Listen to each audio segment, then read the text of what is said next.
The teachings of the Buddha were not always met with unwavering acceptance and enthusiasm. Although many embraced his words with reverence and devotion, there were occasions when opposition arose, whether from those outside his spiritual community or even among his own ordained disciples. Some monks found it challenging to adhere to the disciplines he prescribed, especially when their attachment to self-interest and worldly desires clouded their ability to practice diligently. Yet, in these very moments of resistance, the boundless patience and unwavering composure of the Buddha as the supreme teacher of gods and men became truly evident. No matter how stubborn or reluctant his audience, he never yielded to frustration or irritation. On one such occasion, when the Blessed One was residing at the Jetavana monastery, he addressed the assembled monks and declared, "O bhikkhus, I enjoin you to partake of only one meal per day. Sit down once, consume your food in that sitting, and take nothing beyond that.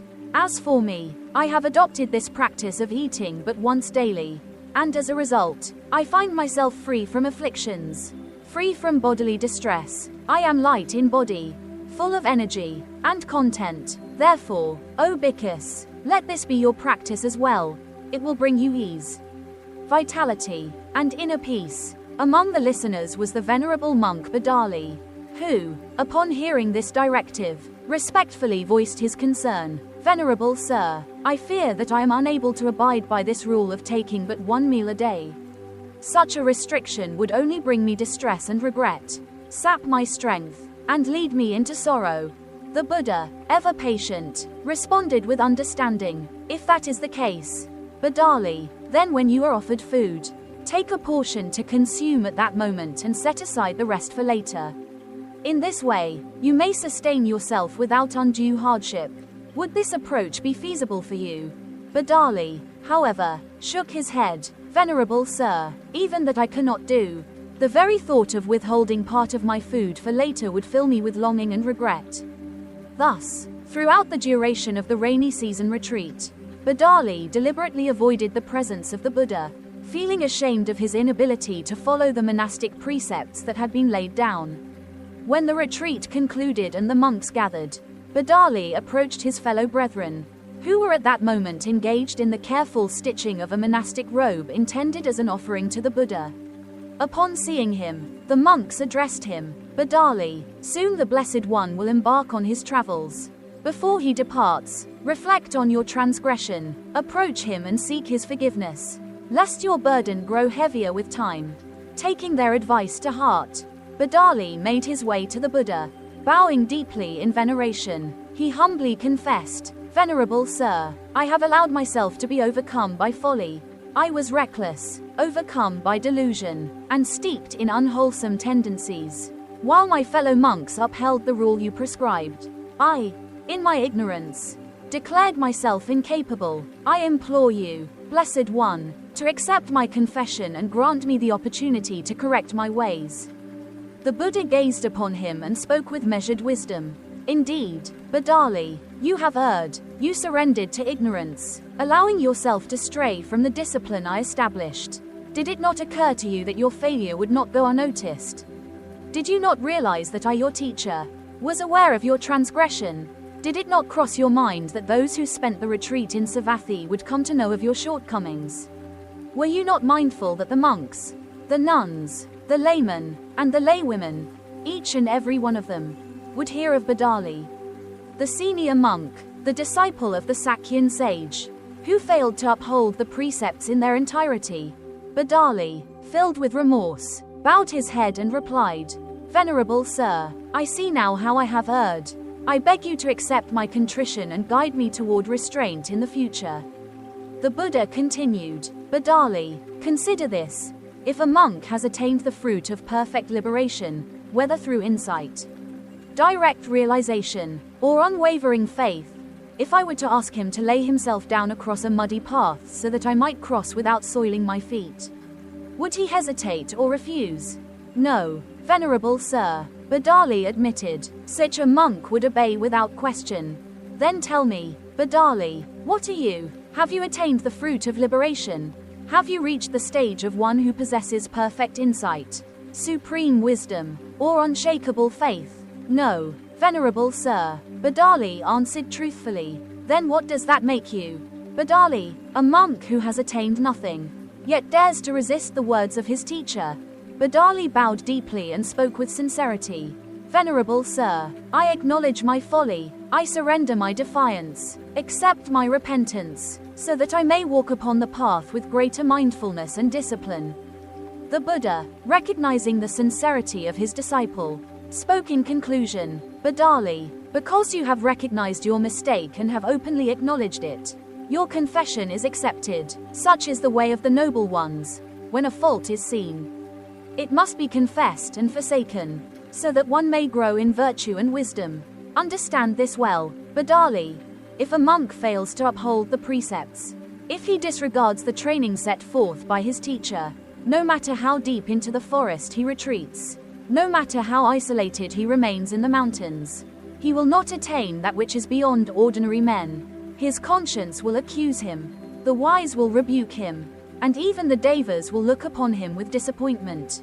But if he walks the path rightly, with discipline and resolve, then, and only then, may he taste the fruits of true liberation. With these words, Bhaddāli bowed once more, his heart humbled and his spirit resolved to tread the path with newfound determination.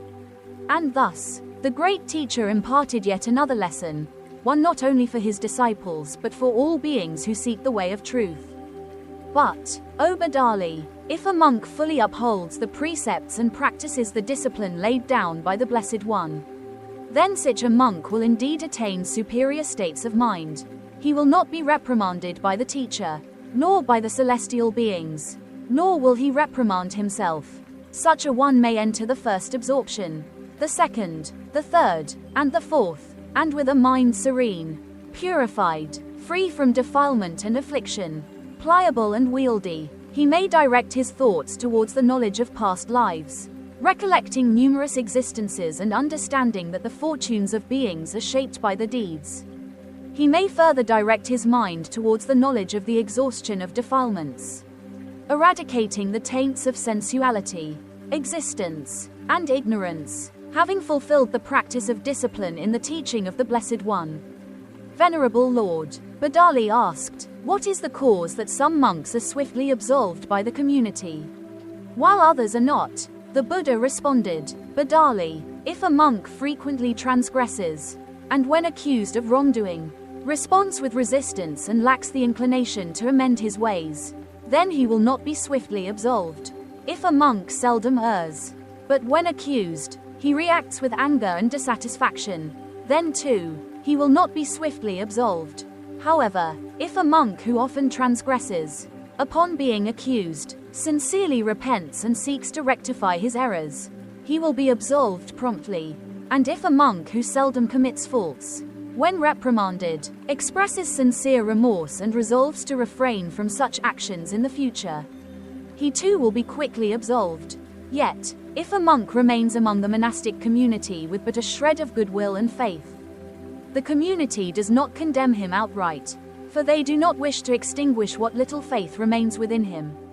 Bhaddāli, consider a man with but a single eye. His family and friends will take great care to protect that one remaining eye, ensuring it is not lost. Similarly, the monastic community treats a monk who possesses only a small measure of devotion with care, lest his faith be utterly destroyed. Thus, it is due to such circumstances that absolution is granted swiftly in some cases and withheld in others.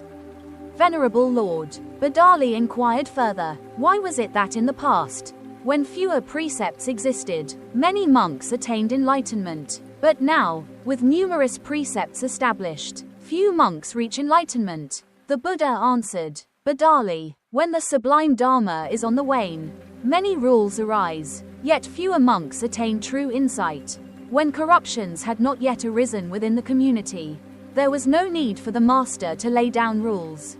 But as defilements arose among the monastics, the teacher established precepts to counteract them. When do such defilements emerge? They arise when the monastic order grows vast, when monks gain status, when they acquire privileges, when they seek honor and seniority. It is at such times that the master enacts precepts to curb these worldly inclinations. Bhaddāli, when the number of monks was still small. I spoke of the parable of the noble horse. Do you recall it? No, Venerable Lord, Bhaddāli admitted. And why is that? The Buddha asked. Venerable Lord, because for a long time, I have not fully upheld the precepts of the teacher's discipline. Bhaddāli, it is not only for that reason, the Buddha explained, but also because, when I preached, you did not listen attentively. You did not incline your ears to hear the Dharma with full mindfulness.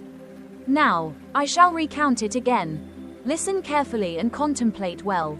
Yes, Venerable Lord, Bhaddāli replied. The Buddha continued, Bhaddāli, just as a skilled trainer of noble horses first accustoms the horse to the bridle, then to the saddle, then to carrying a rider, then to various gaits and speeds, teaching it to trot, gallop, and perform the majestic strides of royal steeds, eventually adorning it with splendid ornaments so that it becomes a treasure of kings, so too, Bhaddāli, a monk who possesses 10 qualities becomes worthy of veneration and offerings. These 10 qualities are the completion of right view beyond training, right thought beyond training, right speech beyond training, right action beyond training, right livelihood beyond training, right effort beyond training, right mindfulness beyond training, right concentration beyond training, right knowledge beyond training, and right liberation beyond training. Bhaddāli, a monk who has perfected these 10 qualities, is the supreme field of merit for the world. After the Buddha had expounded this discourse, Bhaddāli was filled with joy and reverently accepted the Blessed One's words.